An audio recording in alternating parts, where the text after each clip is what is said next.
Did you know that Facebook lets you post 3D photos on your profile? Though this is an iOS only feature as of now, it's definitely worth a shot if you have an iPhone or can use someone else's for this trick. Let's get started.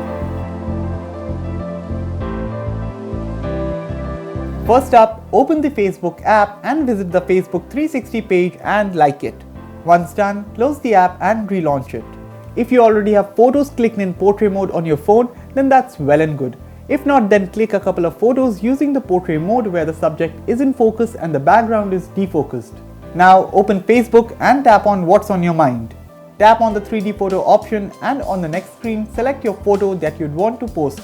Once the app is done processing, you'll notice a cool 3D effect added to your photo which you can see by tilting your phone around. Now tap next, choose your privacy option and hit share. With this done, anyone who now scrolls through your timeline will be able to see these 3D photos whenever they tilt their phone around. Looks cool, right? If you want to see more Facebook tips and how-tos, then click right here. Also, do subscribe to Gadgets 360 and click the bell icon for all your tech updates.